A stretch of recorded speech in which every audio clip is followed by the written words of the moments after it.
This story is titled Disowned My Dad and His Wife When They Tried to Erase Late Mom's Existence.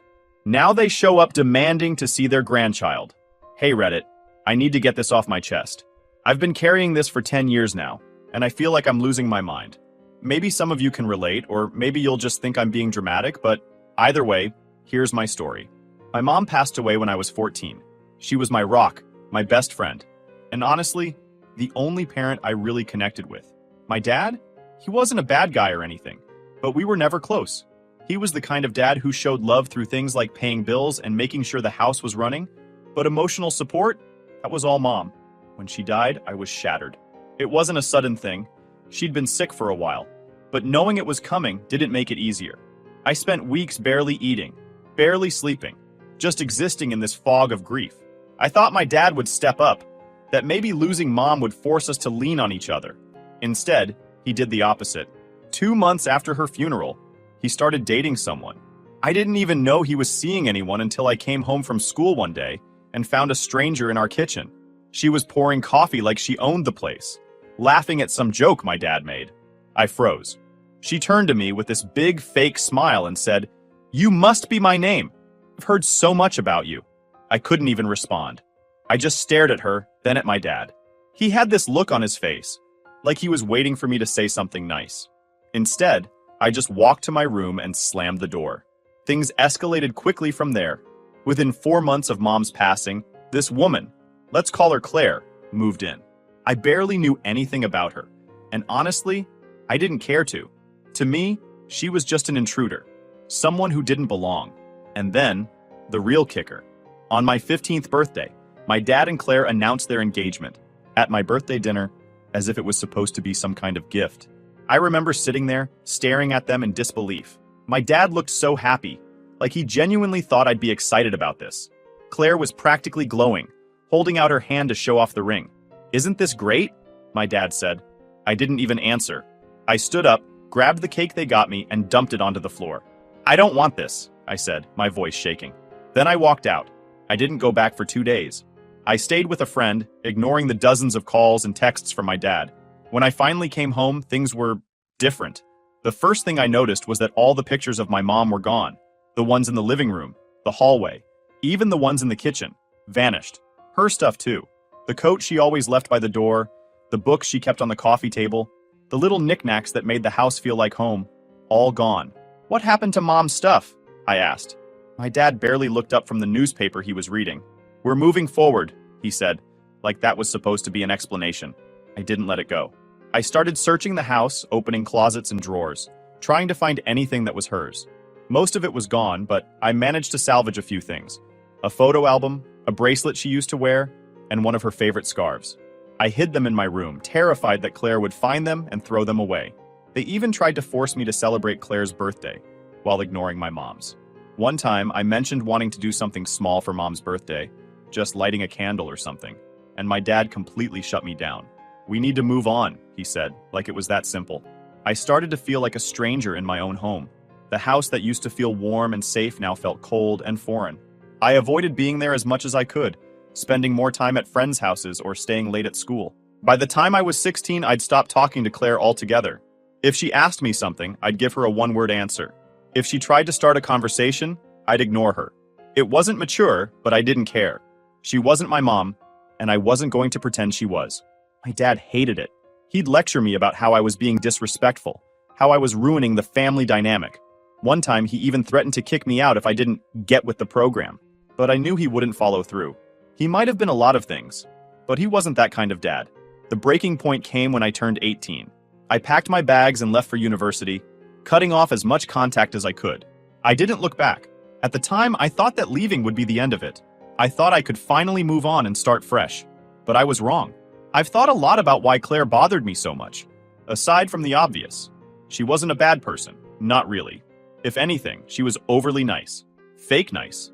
The kind of nice that feels more like an act than something genuine. She'd bake cookies and leave them in the kitchen for me, even though I never touched them. She'd ask how school was, even though I'd ignore her. She even tried to buy me gifts, like she thought she could win me over with stuff. But that's the thing. None of it felt real. It all felt like a performance, like she was checking off a list of mom things she thought she needed to do. It didn't help that she completely overstepped every boundary I tried to set. One time, I was in my room, looking through an old photo album I'd saved from when my mom's stuff was cleaned out. Claire walked in without knocking and saw me holding it. "Oh, you have pictures of your mom," she said, her voice soft, like she was trying to be comforting. "You know, I'd love to see those sometime." I snapped the album shut and glared at her. "Why? She's not your family?" The way her face twisted, like I'd slapped her, would have been funny if I wasn't so mad. She left without saying anything, but later that night, my dad let me have it. "She's trying my name," he said, pacing the living room like a maniac. "Do you have any idea how hard this is for her? You're making this impossible." "She's making it impossible," I shot back. "She's not my mom, and she never will be." That became our regular argument. Claire would push, I'd push back, and my dad would explode. It got to the point where I barely spoke to either of them. The hardest part was how lonely I felt. I didn't have siblings to back me up, and most of my friends didn't really get it. They'd say things like, "At least your dad's happy," or "Maybe she's just trying to help." They didn't understand that it wasn't about her being nice or not. It was about the fact that my dad didn't seem to care how much I was hurting. Every time Claire did something to try to bond with me, it felt like another attempt to erase my mom. She started decorating the house, swapping out my mom's favorite throw pillows and curtains for her own style. She rearranged the furniture, making it feel less like the home I grew up in, and more like some weird new place where I didn't belong. One day, I came home from school to find her painting the living room walls. They used to be this soft blue, my mom's favorite color, but now they were this ugly beige. I stood there in the doorway, staring at the wet paint, and for a second I couldn't breathe. "What do you think?" she asked, smiling like she'd just done something amazing. "I think it's awful," I said, walking past her and slamming my bedroom door. The beige walls stayed, of course. So did all the other little changes Claire made, each one chipping away at the memories of my mom. It was like she was on a mission to make sure nothing in that house reminded me of her. The thing that really set me off, though, was when Claire started introducing herself as my mom. We were at the grocery store one day, something my dad insisted we do together because it's what families do, when she ran into someone she knew. "This is my son," she said, gesturing to me with a proud smile. I froze. For a moment, I thought maybe I'd misheard her. But no, she'd actually called me her son. "I'm not her son," I said flatly. "She's my dad's wife." Claire's face went red, and the woman she was talking to looked super uncomfortable. My dad didn't say anything in the moment, but when we got home, he went off on me. "You embarrassed her," he said, his voice shaking with anger. "Do you have any idea how hard she's trying?" "I didn't ask her to try," I said. "She's not my mom, and I'm not going to pretend she is." That was the first time my dad threatened to kick me out. He didn't follow through, of course, but it was clear that our relationship was never going to be the same. Claire didn't stop introducing herself as my mom, though. If anything, she doubled down. At one point, she started telling people how proud she was of me, like she had anything to do with the person I was becoming. I started avoiding being home as much as I could. I stayed at school late, joined random clubs, hung out at friends' houses, anything to stay away from them. The less I saw of Claire, the better. By the time I was 18, I couldn't take it anymore. I packed my bags and left for university without so much as a goodbye. My dad tried to act like he was sad to see me go, but I could tell he was relieved. Without me around, he and Claire could play house without any interruptions. I thought leaving would be the end of it, that I could finally start fresh. But of course, it wasn't that simple. Leaving home at 18 felt like stepping out of a prison. I didn't even cry when I left. My dad gave me one of those awkward side hugs and said, "You'll visit for the holidays, right?" I mumbled something non-committal and left without looking back. Claire didn't even try to hug me. She just stood there smiling like she was sending her own kid off to college. It made me sick. At first, life away from them was bliss. I threw myself into school, made some great friends, and started to feel like I could finally breathe again. I stayed in touch with my dad, but only just enough to keep things civil. I called maybe once every couple of months, and even those calls were short. I avoided talking to Claire entirely. For a while, it seemed like they'd accepted the distance. I'd get the occasional text from my dad, usually something generic like, "Hope you're doing well," or "Your stepmom says hi," but that was it. No pressure, no guilt trips. I started to think that maybe, just maybe, they were finally letting me live my life. Then I met my fiancée. We met during my junior year, and I fell hard. She was everything I didn't know I needed. Smart, kind, and endlessly patient with all my baggage. I told her about my family pretty early on, and she didn't judge me for it. If anything, she encouraged me to set even firmer boundaries. "You don't owe them anything," she said. When we got engaged, it felt like a fresh start. I wasn't planning to tell my dad at all, but word got back to him through mutual acquaintances. That's when the chaos started. The first thing I got was a text from my dad. "You're engaged? Why didn't you tell us?" I ignored it. A couple of hours later, Claire called. I didn't pick up, but she left a voicemail. "Hi, honey," she said, her voice dripping with fake sweetness. "Your dad and I just heard the wonderful news. We're so happy for you and can't wait to meet your fiancé. Please call us back so we can celebrate together." I didn't call back. The next day, Claire posted on social media. It was this long, gushing post about how her son was getting married and how excited she was to be a grandma someday. She even included a picture of us from years ago, back when I still tolerated her presence. I lost it. I made my own post in response, short and to the point. I am not and never was her son, and she will not be a grandma to any of my future children. The fallout was immediate. My dad called me within minutes, yelling about how I disrespected Claire and embarrassed the family. I told him the truth, that Claire wasn't my family and never would be, and hung up. I thought that was the end of it, but I underestimated how stubborn they could be. A few months later, my fiancé and I found our dream home. It wasn't anything fancy, but it was perfect for starting a family. We were still settling in when my dad and Claire showed up unannounced. I have no idea how they got our address. To this day, I'm still not entirely sure.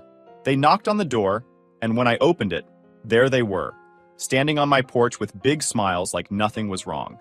"Can we come in?" Claire asked, holding a box of cookies like some kind of peace offering. "No," I said flatly. "You need to leave." My dad tried to argue, but I didn't give him a chance. "Turn around and go home," I said, then slammed the door in their faces. I thought that would be the end of it, but a week later, I found out they'd bought a house 5 minutes away from us. 5 minutes. It felt like a nightmare. They didn't call or text to say they were moving. They just showed up one day. When I found out, I confronted my dad over the phone. "Why would you move here?" I asked, barely keeping my voice steady. "We just want to be closer to you," he said, like it was the most reasonable thing in the world. "Claire misses you, and we want to be part of your life again." I hung up. The next few weeks were tense. Every time I went out, I felt like I had to look over my shoulder. Were they watching us? Waiting to run into me at the grocery store? It was exhausting. The final straw came when my fiancé and I were planning our birthing plan. We'd invited close family over for dinner to discuss the details, but one person stood out, my brother-in-law, who normally didn't get involved in stuff like this. He seemed nervous, fidgeting, and avoiding eye contact whenever the conversation turned to my parents. Finally, I couldn't take it anymore. "What's going on?" I asked. He froze. Then, after what felt like an eternity, he admitted that he'd been talking to my dad and Claire behind our backs. "They just want to know their grandchild," he said, as if that made it okay. My fiancé went ballistic. Her sister, his wife, sided with us and moved out that night, saying she couldn't stay with someone who'd betray family like that. The whole thing was a mess, but at least we found the leak. We've since locked down all our social media and changed the passwords to everything. It's not perfect, but it's a start. Update 1 point. Hey Reddit, if you've been following this, you already know my dad and his wife moved 5 minutes away from us. Uninvited and unwanted. That alone was bad enough, but things didn't stop there. It felt like they were determined to force themselves into my life, no matter how many times I told them no. At first, I tried to ignore them. I thought, okay, maybe they'll get bored and leave us alone. But that hope didn't last long. A couple of days after I confronted my brother-in-law about leaking our address, I noticed my dad driving by our house. At first, I thought it was a coincidence. Maybe he was just passing through. But then I saw him again, and again. It wasn't just him either. Claire showed up at our door twice, always with some excuse. The first time, she claimed she wanted to drop off a welcome to the neighborhood gift, a plant I didn't want and didn't keep. The second time, she came with a handwritten note about how family is the most important thing in life. I didn't open the door either time. I watched her through the peephole as she knocked and called out, "We just want to talk." Eventually, she gave up, but it didn't feel like a victory. It felt like a battle in a war I didn't sign up for. One of the most unsettling things they did was show up at places my wife and I frequented.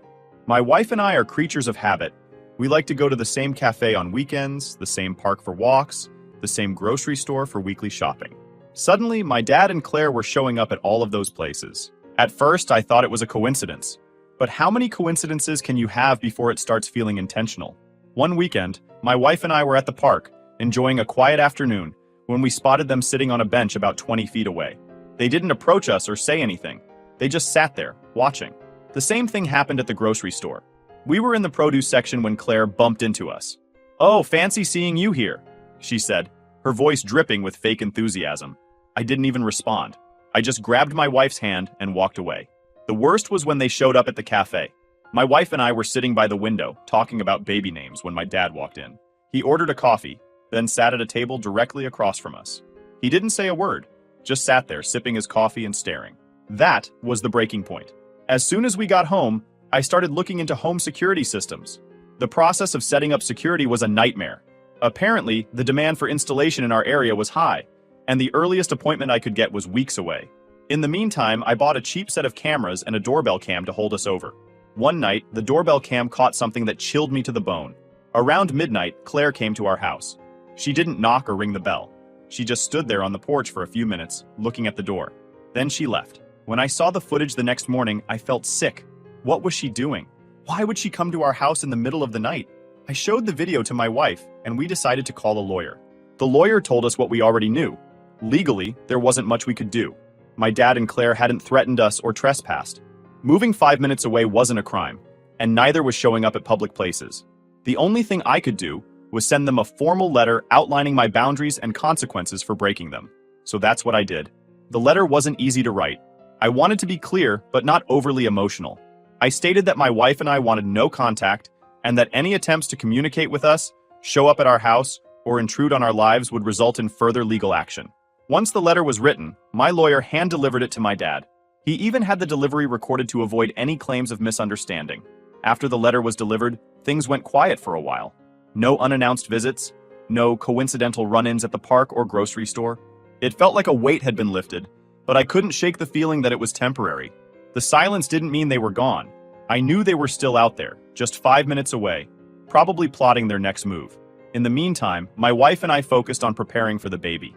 We tightened security around the house, changed all our social media settings, and made a point to avoid our usual hangouts. It wasn't the ideal way to live, but it felt necessary. Even now, as I write this, I'm constantly looking over my shoulder. I don't know if my dad and Claire have truly given up, or if they're just waiting for the right moment to try again. All right, everyone, before we dive into the final update, I have a small request. We put a lot of effort into finding these incredible stories for you every single day, and your support means the world to us. If you enjoy our content, please consider subscribing to the channel. It really helps us grow and allows us to continue bringing you more amazing stories. Now let's move to the last update. Final update. Hey Reddit, here's the final update. First, I want to say thank you to everyone who's commented, messaged, or just taken the time to read my story. Your support has been a lifeline through all of this. Things have taken some unexpected turns, and I wanted to share what's happened since the last post. After my lawyer delivered the letter, I thought the situation might finally settle down. And for a couple of weeks, it did. No surprise visits, no stalking, no awkward run-ins at the cafe or park. My wife and I were cautiously optimistic, but deep down, I couldn't shake the feeling that it wasn't over. The quiet was broken when my wife's sister, who had been staying with us since the brother-in-law debacle, called me while I was at work. She said my dad and Claire had come by the house while I was gone. They just knocked on the door like nothing was wrong, she said, her voice shaking. They wanted to talk about the baby. She didn't let them in, thank God, but the fact that they'd shown up again, after explicitly being told not to, sent me into a rage. I left work early and called my lawyer on the way home. The lawyer advised me to gather evidence of their continued harassment. Fortunately, I'd been documenting everything. The doorbell cam footage, screenshots of Claire's social media posts, and even a record of the times we'd seen them at public places. The visit that day was just another piece of the puzzle. By this point, I was beyond fed up. I wasn't going to let them intrude on my family any longer. My wife was in her final weeks of pregnancy, and the stress was taking a toll on both of us. She was having trouble sleeping, and every time the doorbell rang, her anxiety spiked. This wasn't just about me anymore. It was about protecting my wife and our unborn child. One night, as I was reviewing the footage from our makeshift security cameras, I caught something that made my blood run cold. Around 2 a.m., Claire walked up to our house again. This time, she didn't just stand there. She tried the doorknob. Luckily, the door was locked, and she left after a few minutes. But that was the final straw. I called the police and filed a formal report. While they couldn't arrest her for trying the door, since there was no actual break-in, they took the report seriously and advised me to pursue a restraining order. Getting the restraining order was a process. As I've mentioned before, the legal system in our area isn't exactly quick to act unless there's a clear threat of violence. But with the evidence I'd gathered and the police report on file, I finally had enough to make a case. The restraining order was granted a few weeks later, just days before my wife went into labor. It prohibits my dad and Claire from coming within 500 feet of our house, my workplace, or any place where we might reasonably be expected to be. The timing couldn't have been better. My wife gave birth to our son, a beautiful, healthy little boy, shortly after the restraining order was issued. Holding him for the first time was like everything else in the world melted away. For the first time in years, I felt truly at peace. But the peace didn't last. Claire decided to challenge the restraining order. She claimed it was unfair and based on misunderstandings. Her argument? That she was just trying to rebuild a relationship with her son and prepare for her role as a grandmother. I couldn't believe the audacity. It wasn't enough for her to insert herself into my life. Now she was trying to fight a legal order to keep her away. Thankfully, the judge didn't buy her excuses. The restraining order was upheld, and the court even added stricter language to it after reviewing the doorbell cam footage of her late-night visits. Since then, things have been quiet. Too quiet. I know they're still out there, living just 5 minutes away, but they haven't tried to contact us again. I'd like to think they've finally realized I'm serious about keeping them out of my life, but I don't trust them enough to let my guard down. My wife and I have taken additional precautions to protect our family. We've upgraded our security system, installed floodlights, and even set up a system with our neighbors to keep an eye on each other's homes. Paranoid? Maybe. But after everything we've been through, I'd rather be overprepared than caught off guard. Now, we're focusing on moving forward. My wife and I are adjusting to life as new parents, and I'm doing everything I can to be the father my son deserves. I don't want him to grow up in a house filled with tension and resentment like I did. Looking back, I've realized that my relationship with my dad was doomed the moment he put Claire above me. Losing my mom was the hardest thing I've ever been through, and instead of supporting me, he chose to erase her memory and replace her with someone new. That's not something I can forgive, and it's not something I'm willing to subject my son to. Angry. To anyone out there dealing with toxic family members, I want you to know this. It's okay to set boundaries. It's okay to say no. Family isn't about blood. It's about the people who love and support you unconditionally. For me, that's my wife, my son, and the small circle of people who've stood by me through all of this. My dad and Claire might share my DNA, but they aren't my family. Thank you again, Reddit, for listening to my story. Your support has meant more to me than I can put into words. If anything changes, I'll be back with another update. But for now, I'm going to focus on my wife and son. Take care, everyone.